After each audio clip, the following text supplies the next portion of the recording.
Ok, donc aujourd'hui nous allons parler sur le dernier volet de notre série de 3 enseignements sur le thème prière puissante pour saisir son miracle. Amen. Nous sommes à la 3e partie.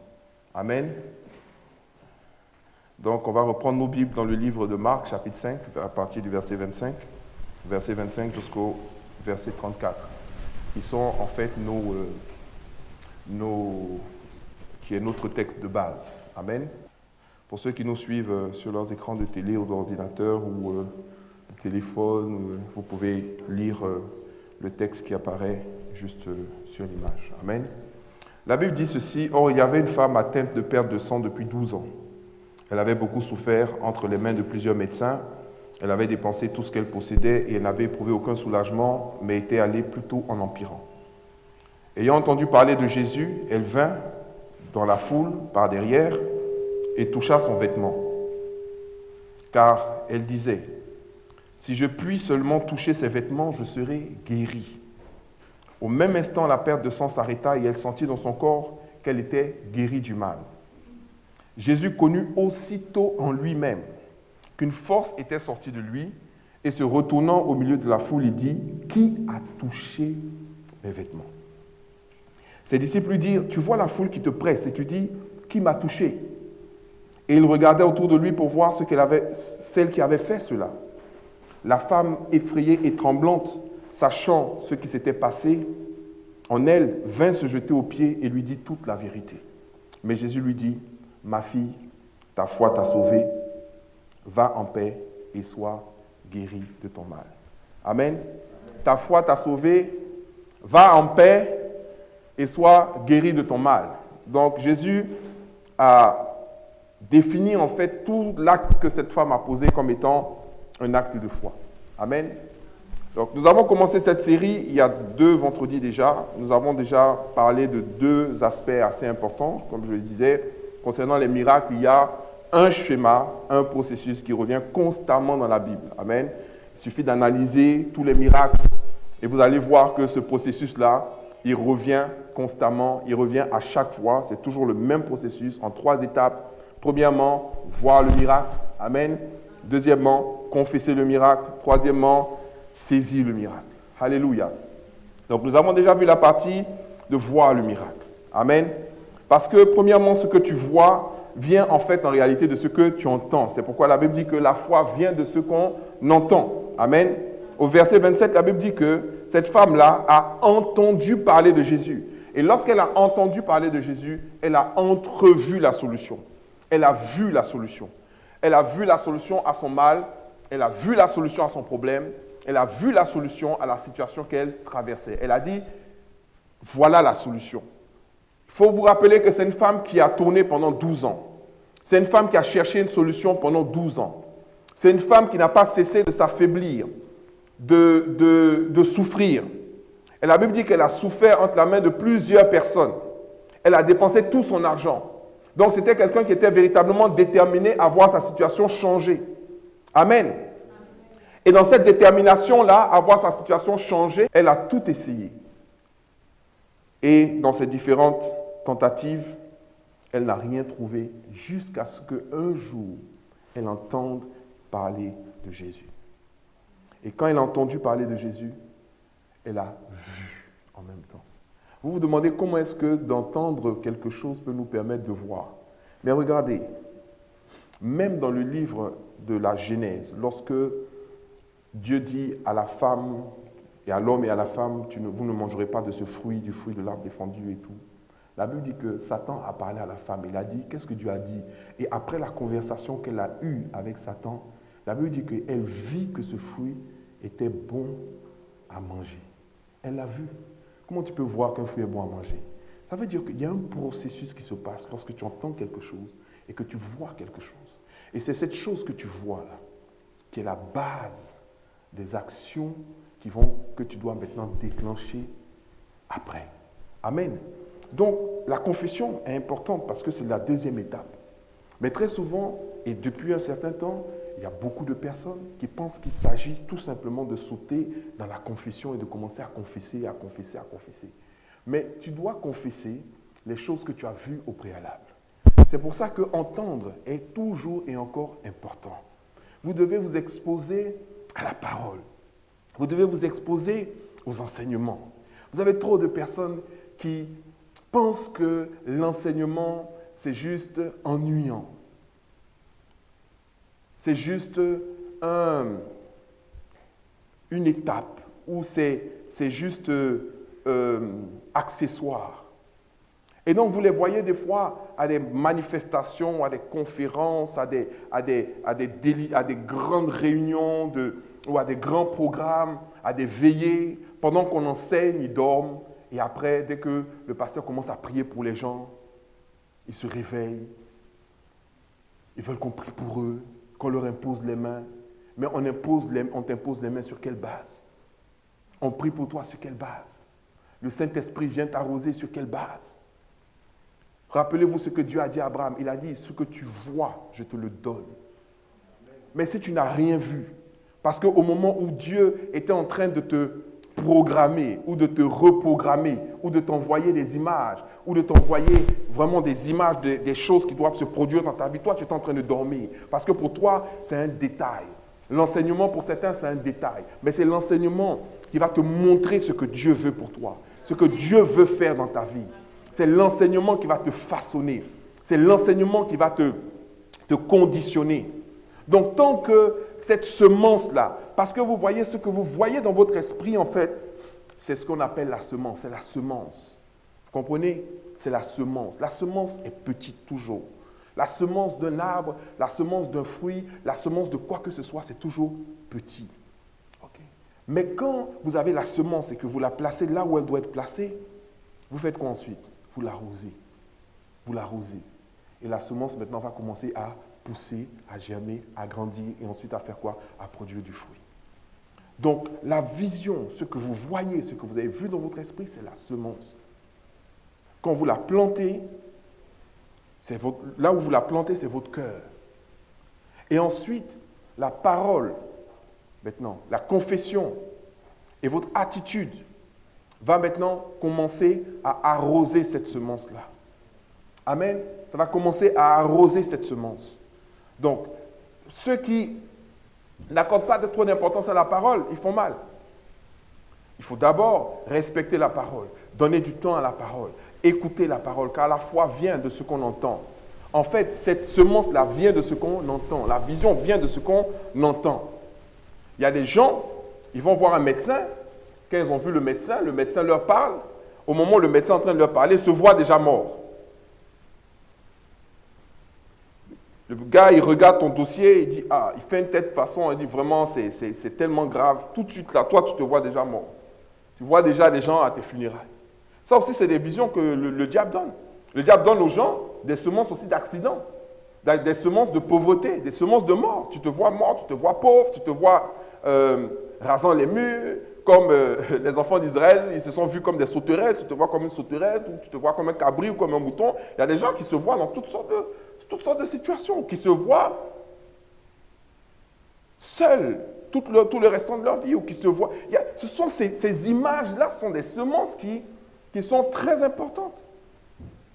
Maintenant, ce qui va se passer, c'est qu'il faut que cette image-là, Dieu veut la changer d'abord. Parce qu'il y a des gens qui commettent l'erreur, lorsqu'ils ont une image négative comme ça, ils ont une image de mort comme ça, ou ils ont une image de destruction comme ça, qu'est-ce qu'ils font? Ils commencent à agir sur la base de cette image-là. Donc, ils ne prennent pas le temps d'abord de permettre à la parole de nettoyer, de laver, d'enlever cette image-là qu'ils ont pour la remplacer par une autre avant de commencer à s'agiter. Ils commencent déjà à s'agiter. Et quand ils parlent, ils ne parlent que du fond, la source de ce qu'ils disent ne vient pas de la foi dans l'image que Dieu leur a proposée, mais plutôt de la peur de l'image que le diable leur a proposée en disant « je ne veux pas que ça arrive, je ne veux pas que ça arrive, je ne veux pas que ça arrive ». Donc toute leur démarche est « je ne veux pas que ça arrive ».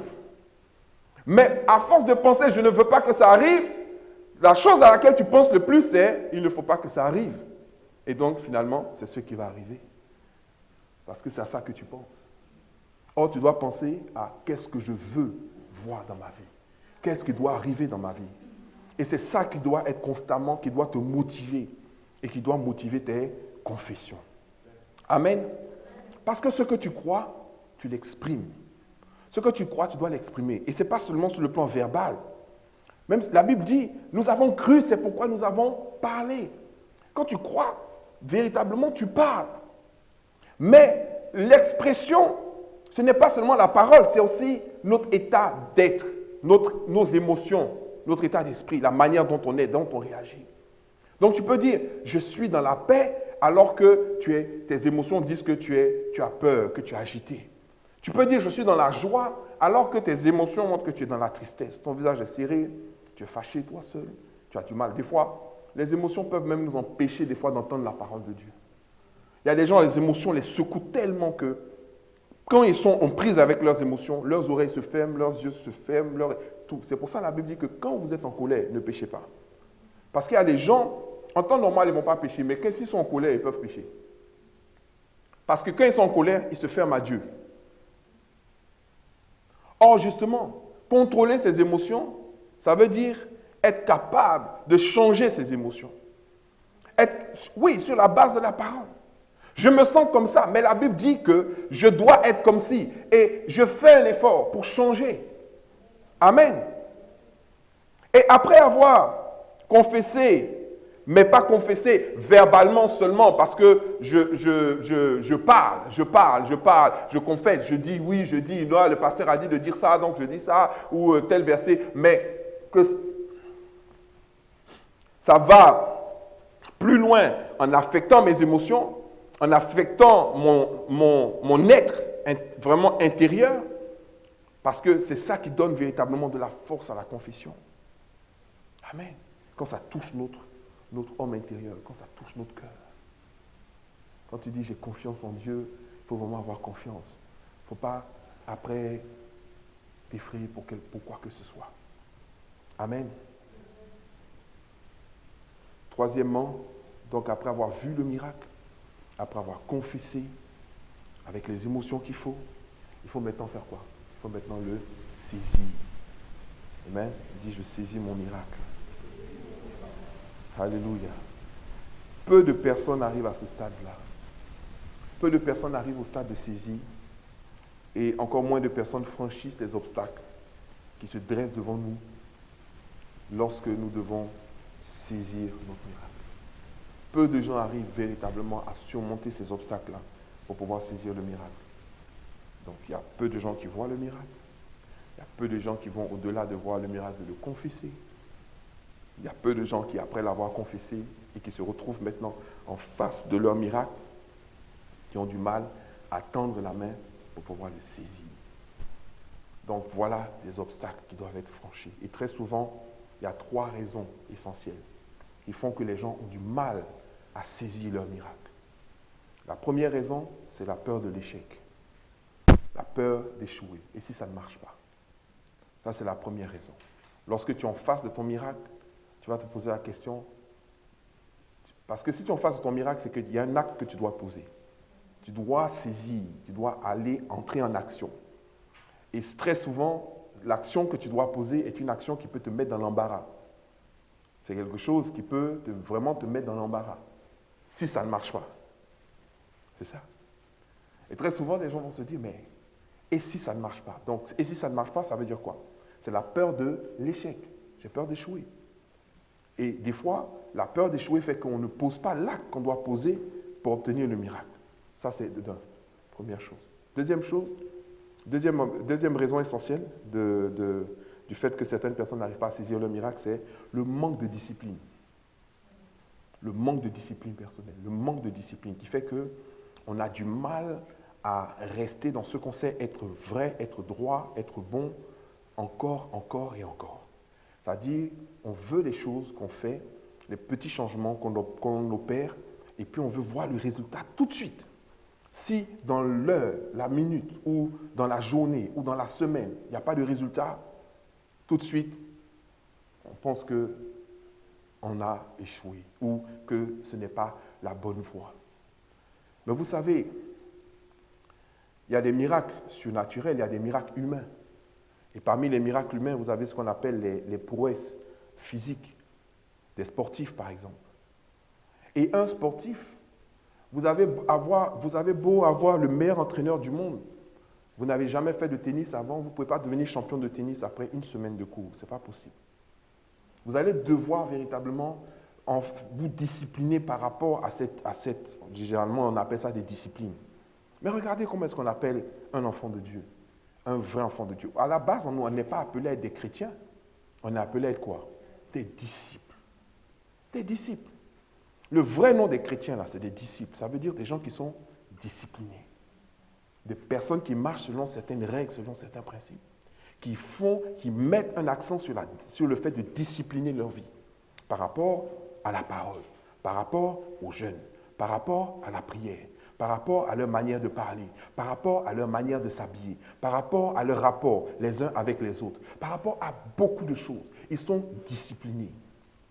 Et les gens qui obtiennent des choses dans la vie, que ce soit sur le plan physique ou sur le plan spirituel, ce sont des personnes qui sont disciplinées. Vous voyez, on parle du football. Ah, le football, c'est tellement facile, c'est tellement bien. Tu cours derrière un ballon. Pour courir derrière un ballon, on te donne des millions. Il y a des gens, des gens qu'on paye des millions pour jouer au football. Mais si tu penses que vous jouez au football, c'est courir derrière un ballon, tu as véritablement un problème. Pour ceux qui élèvent des enfants, qui veulent jouer au football, vous allez vous rendre compte qu'ils vont à l'entraînement régulièrement. Plus ils grandissent, plus les entraînements sont fréquents. Jamais un enfant va pouvoir venir jouer sur le terrain alors qu'il est venu en retard à l'entraînement. C'est juste impossible. 5 minutes de retard, il ne joue pas. On ne discute même pas, on ne cherche pas à savoir qu'est-ce qui s'est passé. Pendant des jours, des années, la plupart d'entre eux, ils commencent à l'âge de 8 ans, 7 ans, 6 ans même, pour certains. Et ils vont être à ce régime-là pendant des années, jusqu'à l'âge de 14 ans, 15 ans, où ils intègrent des centres de formation. Dans les centres de formation, qu'est-ce qu'ils font? Ils continuent d'apprendre à jouer au football. Et pendant des années et des années, ils vont se lever tôt le matin, dormir à une certaine heure, manger une certaine sorte de nourriture, faire des exercices, faire des jongles, faire des dribbles, faire ceci, faire cela. Pourquoi? Parce qu'on est en train de les discipliner. Personne ne peut se lever un matin, rentrer dans une équipe de football et puis commencer à jouer s'il n'est pas passé par toute cette formation-là. Et nous avons affaire à des personnes qui pensent juste que oui, marcher dans le miraculeux, expérimenter la gloire de Dieu, on se réveille un matin et puis paf, la vie change. Or, c'est la chose qui est la plus dure à construire parce qu'on doit changer notre manière de penser pour pouvoir calquer notre manière de penser sur la manière de penser de Dieu. Parce qu'il dit, mes pensées ne sont pas vos pensées, mes voix ne sont pas vos voix. Autant le ciel est élevé au-dessus de la terre, autant mes pensées sont élevées au-dessus de vos pensées. Donc le vrai miracle consiste à effacer ces pensées, ou plutôt à remplacer ces pensées par les pensées de Dieu. À partir du moment, or la Bible dit que tel un homme pense, tel il est. Donc à partir du moment où vos pensées changent et que vous commencez à penser comme Dieu au lieu de penser comme un homme, vous allez commencer à voir les choses de Dieu dans votre vie plutôt que d'expérimenter les choses des hommes. Changer ses pensées demande de la discipline. Et souvent le manque de discipline fait que les gens ont du mal véritablement à saisir leur miracle parce qu'ils ne sont pas disciplinés. Ils ne sont pas des vrais disciples. Et puis la troisième raison, c'est le manque d'engagement réel. Le manque d'engagement. Les gens suivent facilement, mais ils s'engagent difficilement. Parce que l'engagement te sort de ton confort. Ça te sort de la routine. Ça t'oblige à faire des sacrifices. Tout le monde veut être prospère. Tout le monde veut être riche. Tout le monde veut avoir une entreprise. Mais les gens qui ont des entreprises qui réussissent, c'est des gens généralement qui se lèvent des fois à 5 heures, 6 heures du matin. C'est des personnes qui se couchent très tard. C'est des personnes qui travaillent pas qu'à 38 heures, 39 heures par semaine ou qui prennent des jours de repos à chaque fois. C'est des personnes qui travaillent 70 heures, 75 heures par semaine. C'est des personnes qui véritablement se sacrifient des fois même leur vie de famille sacrifient leur confort. Vous ne pouvez pas réaliser de miracles sans sortir de votre zone de confort. Il y a beaucoup de personnes dans ce monde, beaucoup de personnes dans ce monde qui souhaitent avoir de grandes choses, mais très peu qui sont prêts à faire de grands efforts pour opérer de grands changements. Amen. Beaucoup de personnes dans ce monde qui souhaitent avoir de grandes choses. Ils souhaitent avoir de grandes choses, mais ils sont très peu à faire de grands efforts pour opérer de grands changements. Or, il y a toujours un prix à payer. Amen. Dis, il y a toujours un prix à payer. Il y a un prix à payer. Même un miracle n'est pas gratuit. Les gens qui cherchent, souvent les choses gratuites là, il y a toujours anguille sous roche. Il y a toujours un problème là-bas. Quand on te donne quelque chose de gratuit, tu vois, tiens, prends, c'est gratuit. Il faut te méfier. Parce que bientôt, il va t'expliquer pourquoi il est gratuit. Parce qu'en réalité, il n'est pas vraiment gratuit. Des fois même, on vous donne des cadeaux sur Internet. On dit, cadeau. Tu cliques dessus. Mais pour avoir le cadeau, là, il faut donner ton adresse, ton email, ton âge, là où tu habites. Tu donnes toutes les informations. En réalité, le truc n'est pas gratuit. Ils veulent tes informations, toutes tes informations. Le nombre d'enfants que tu as, quel âge ils ont, où ils sont, machin. Et après ça, on te dit que non, on va tirer au sort sur 10 000 personnes. Il y en a un qui va avoir. Donc, gratuit là, il faut faire attention. Les gens pensent que les miracles, c'est gratuit. Non, c'est gratuit. Les miracles ne sont pas gratuits. Les miracles ont un prix. Les promesses de Dieu, elles ont un prix. Israël, pour entrer à Canaan, ils ont dû payer le prix. Même après avoir tourné en rond, ils n'ont pas voulu payer le prix pendant 40 ans. Ils ont tourné en rond pendant 40 ans. Tant que tu n'es pas prêt à payer le prix, c'est que tu n'es pas prêt à saisir le miracle. 40 ans, ils ont tourné en rond. Toute une génération est finie. Parce que le chiffre 40 dans la Bible, c'est le nombre d'années pour une génération. Une génération est passée. Parce qu'ils étaient trop attachés à l'Égypte. Mais la génération est passée, il fallait quand même que la nouvelle génération, ils devaient payer le prix pour entrer à Canaan. Quel était ce prix-là? Faire suffisamment confiance à Dieu pour aller affronter des peuples qui avaient l'air plus puissants qu'eux, pour pouvoir ensuite entrer dans leurs promesses. Alléluia. Payer le prix, c'est quoi? Payer le prix, c'est sortir de notre confort. C'est sortir de nos habitudes. C'est sortir de ce qu'on connaît. C'est ça, payer le prix. Accepter d'opérer des changements. Il faut qu'il y ait quelque chose qui change. Que tu fasses une offrande que tu n'as pas l'habitude de faire. Que tu fasses un jeûne que tu n'as pas l'habitude de faire. Que tu fasses des efforts que tu n'as pas l'habitude de faire. Quand tu veux déclencher un miracle, quand tu veux te mettre, tu veux vraiment pousser spirituellement, tu dois sortir de ta zone de confort.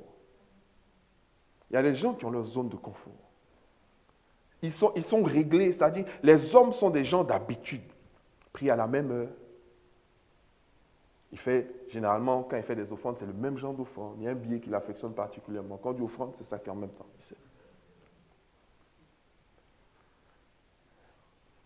Les mêmes habitudes.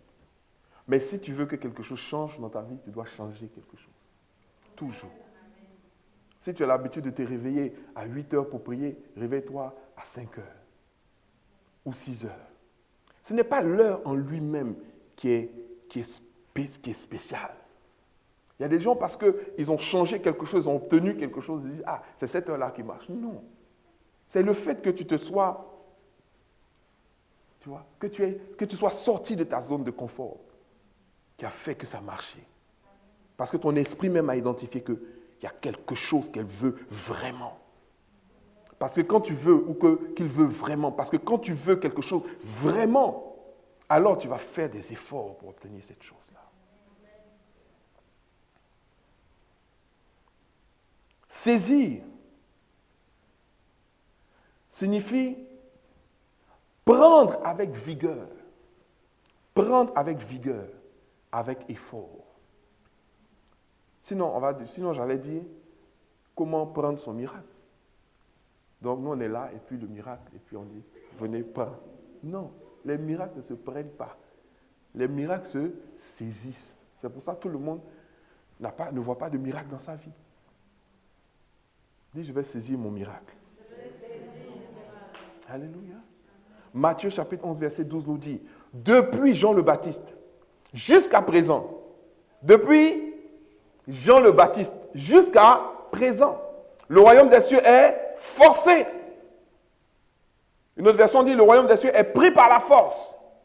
Et ce sont les violents qui s'en emparent. Ce sont les violents qui s'en emparent. Or, violent veut dire celui qui use de force. Donc, dans le royaume des cieux, les choses qui sont prises, les choses qu'on arrive à saisir, ce sont des choses qu'on prend par la force. On les saisit. Et pour les violents. Pas pour les gens qui dorment. Et pas pour les gens qui souhaitent. C'est pour les gens qui agissent. C'est pour les gens qui confessent. C'est pour les gens qui sortent de leur zone de confort. Amen.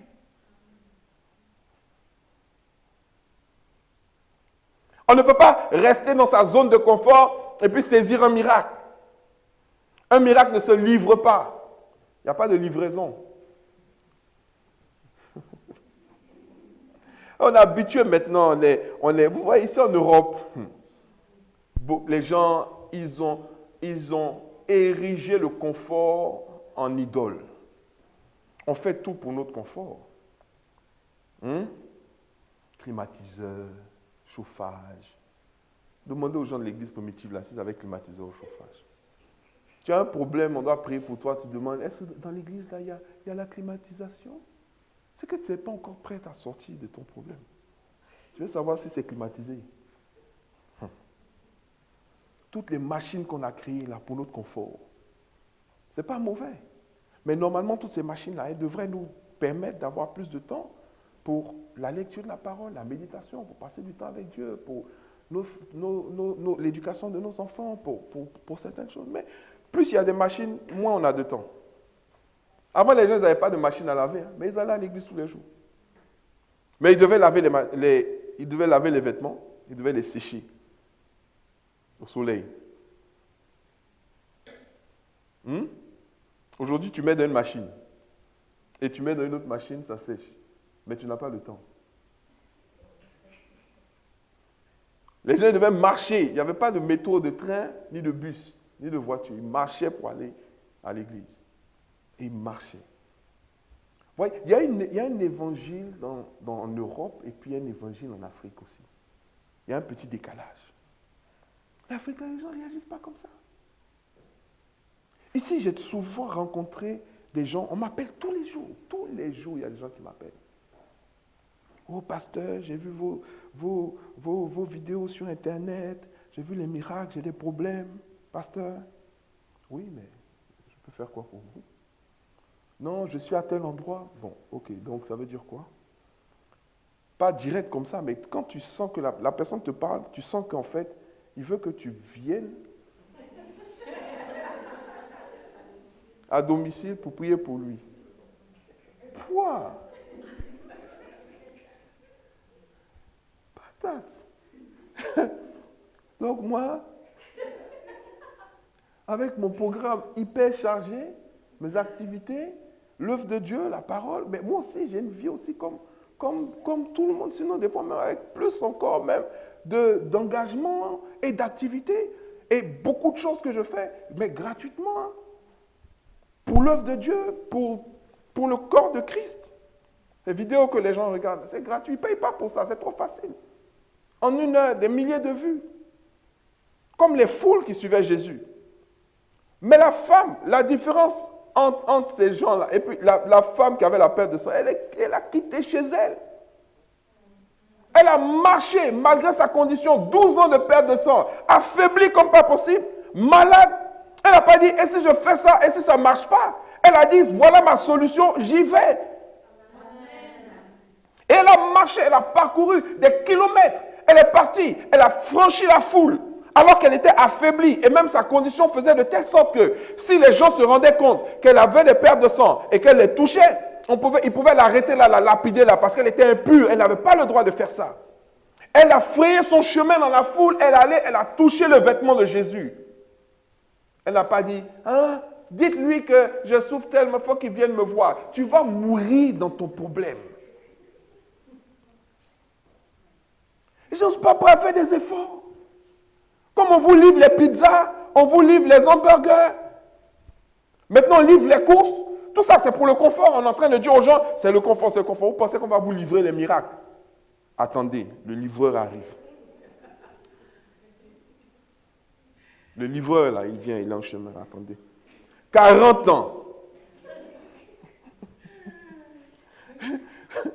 Amen. Quand on veut saisir un miracle, il faut être violent, comme cette femme. Alléluia. Elle est sortie de sa zone de confort. Chez elle, elle avait tous ses repères. Ce n'était pas une femme pauvre. Il y a des gens, ils sont malades depuis 1 an, ils vont mourir depuis. Elle, il n'y avait pas la sécurité sociale. Elle veut dire qu'elle a vendu tout ce qu'elle avait. Elle a vu les meilleurs spécialistes. Elle était chez elle, dans sa propre maison. Elle aurait pu dire, bon, j'ai tout fait, j'ai tout essayé. Je suis là. Allez dire à Jésus qu'il y a une femme qui souffre ici, il faut qu'il vienne.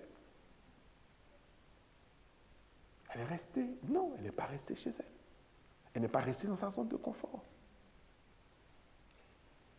Il y a des personnes là, je vous assure, ici, le simple fait même de, disons par exemple, tu quittes Bordeaux pour venir parce que tu as la conviction que si cet homme de Dieu prie pour toi, tu seras guéri. Mais pendant le voyage là, c'est ta foi qui est en train d'agir, de travailler. Alléluia. Quand tu vas arriver, même si l'homme de Dieu n'est même pas disposé, tu vois, non, je viens de Bordeaux parce que j'ai vu et je crois qu'il y a quelque chose pour moi. Une simple parole peut changer ta vie. Même l'homme de Dieu peut même ne rien dire même. Qu'est-ce que Jésus a dit à la femme? Elle est venue, Jésus était là, il était entouré de milliers de personnes. Les gens le touchaient de partout, sauf qu'ils ne le touchaient pas avec la foi, ils le touchaient de toutes sortes de manières. Mais cette femme, elle a touché avec la foi. La foi est un conducteur. Vous voyez? Si vous prenez une prise d'électricité et que vous mettez un objet en plastique dedans, ça ne va rien vous faire. Vous avez beau mettre ça dans le trou électrique, ça ne va rien vous faire. Mais si vous prenez un conducteur, c'est-à-dire une tige de fer, et que vous mettez ça dans la prise, l'électricité va vous toucher. Si vous touchez Dieu avec des gants et avec du plastique, de la peur, des doutes, de vos peurs, parce qu'il y en a qui sont nourris par la peur. Or, la peur, c'est la foi dans le diable. C'est l'opposé de la foi. Vous n'obtenez rien. C'est pour ça que la Bible dit, or sans la foi, il est impossible de lui être agréable. C'est juste impossible. Vous ne pouvez pas venir vers Dieu avec la peur. Vous venez vers Dieu par la foi. Alléluia. Rien n'est impossible à celui qui croit. Ne t'ai-je pas dit, si tu crois, tu verras la gloire de Dieu.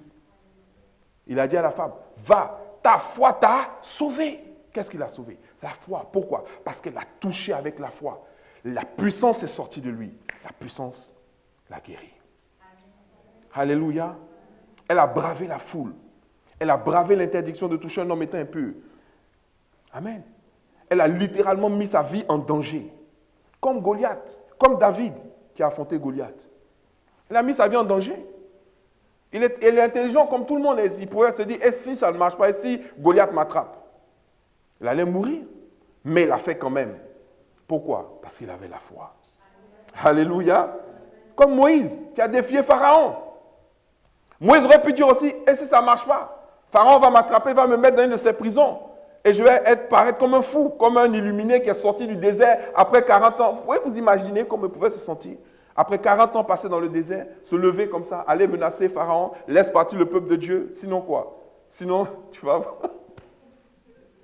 Devant l'homme le plus puissant de la terre à ce moment-là, un fugitif. Et si ça ne marche pas? Mais quand tu as la foi, tu ne te poses pas la question de savoir et si ça ne marche pas. Parce que ça va marcher. Dis, ça va marcher. Comme Daniel, qui a bravé l'interdiction de Nebuchadnezzar. On lui a dit, celui qui prie son Dieu, on va le jeter dans la fosse aux lions. Il a dit, on va me jeter, ce n'est pas grave. Mais quand on devait le jeter dans la fosse aux lions, là, il pouvait se dire, mais et si mon Dieu ne me délivre pas, et si ça ne marche pas, mais ça ne marche pas, les lions vont le manger. Mais les lions ne l'ont pas mangé. Alléluia.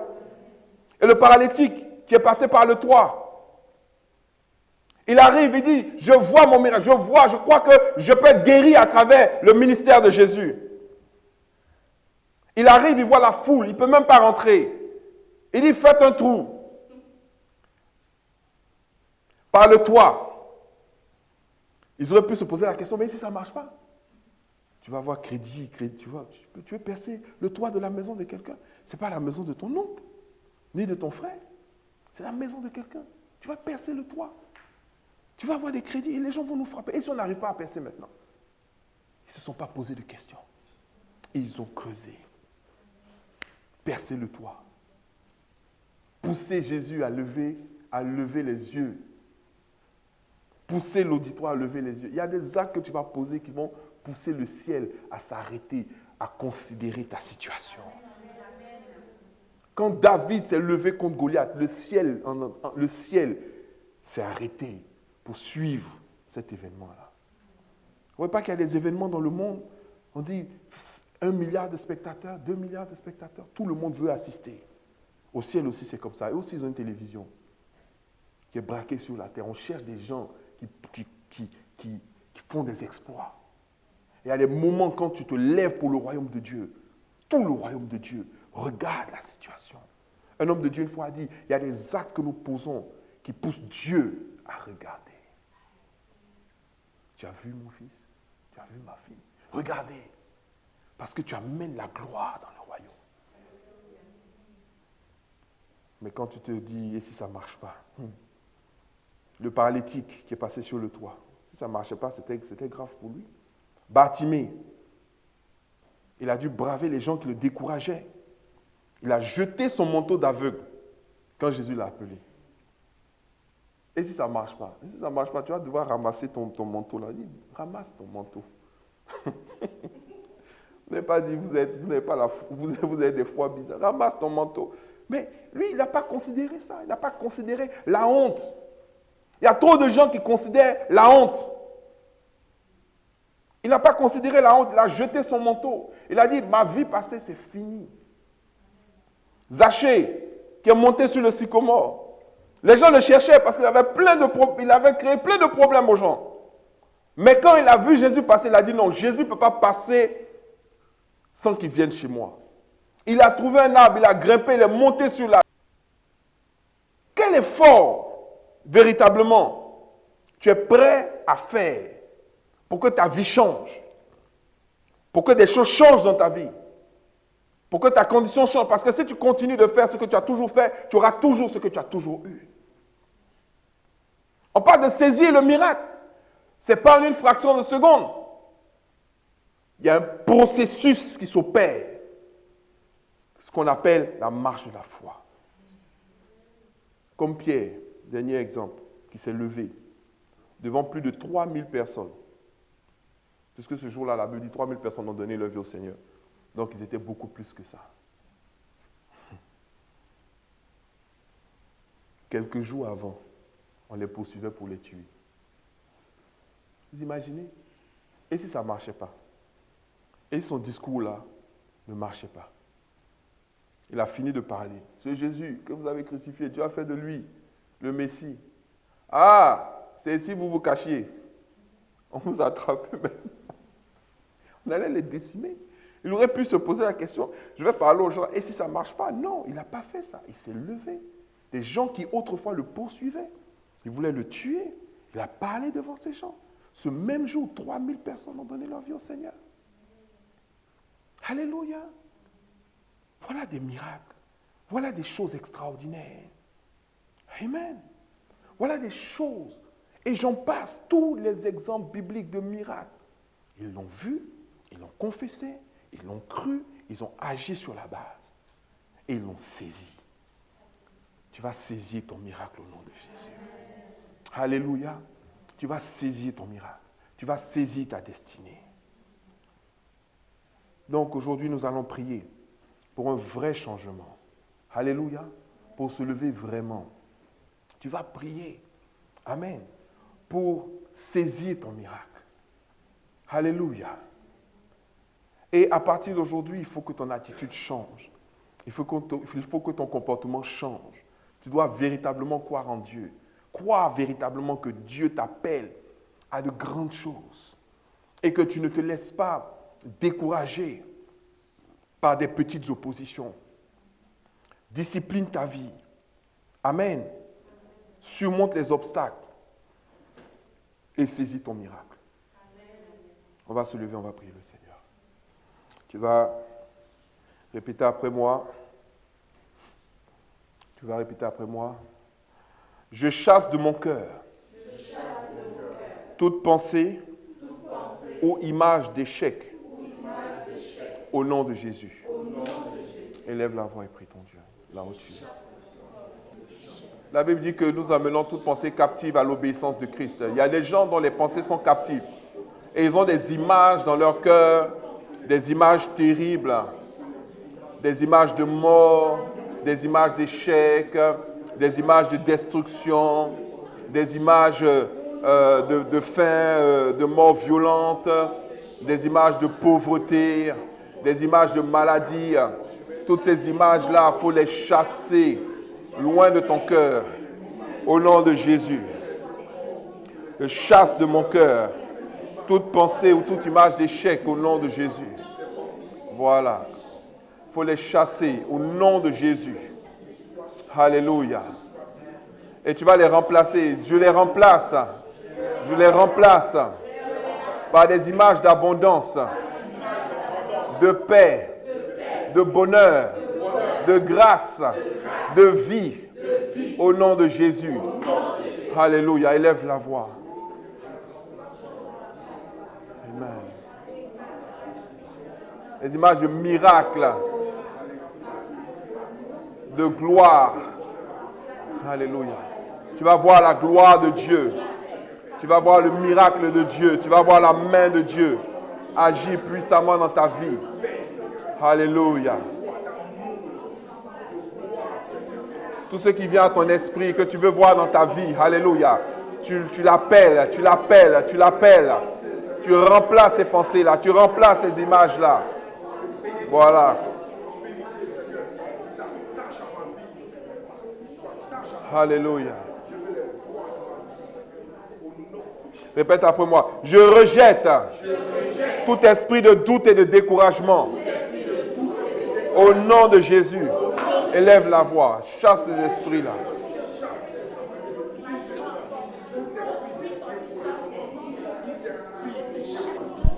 Et de doute. Alléluia. Au nom de Jésus. Au nom de Jésus. Alléluia. Élève la voix. Ce sont nos deux plus grands ennemis, ça. Les esprits de doute et les esprits de découragement.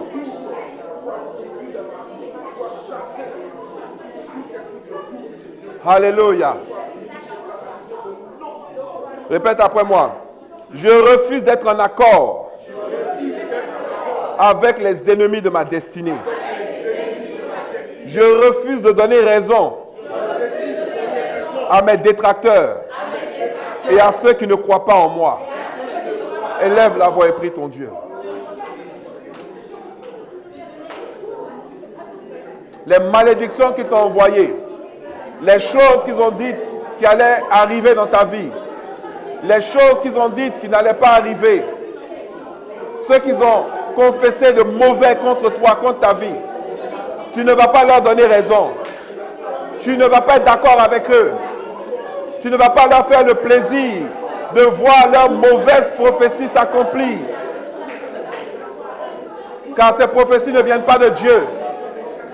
Leurs pensées mauvaises ne viennent pas de Dieu. elles ne viennent pas de Dieu. Alléluia. Au nom de Jésus. Au nom de Jésus, qu'il y ait un bouleversement dans ma vie.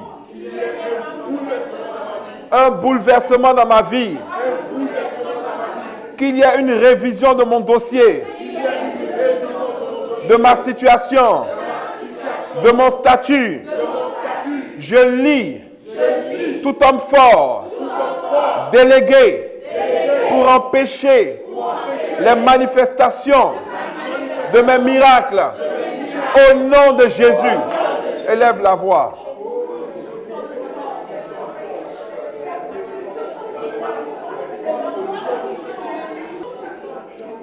Que toutes les forces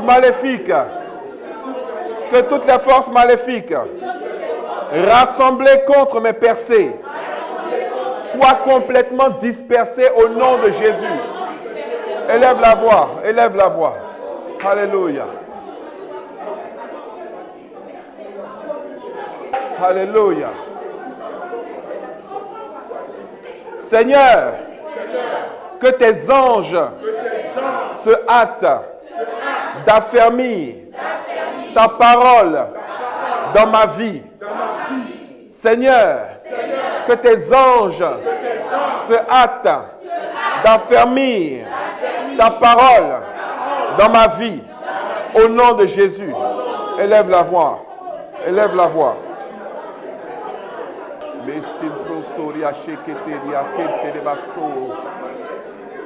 Oui, Seigneur. Déploie ta puissance, déploie tes anges. Qu'ils agissent dans nos vies, qu'ils agissent dans la vie de tes enfants. Que le miraculeux vienne les saisir. Qu'ils saisissent le miraculeux, Seigneur. Que le miraculeux soit à leur portée et qu'ils arrivent à le saisir.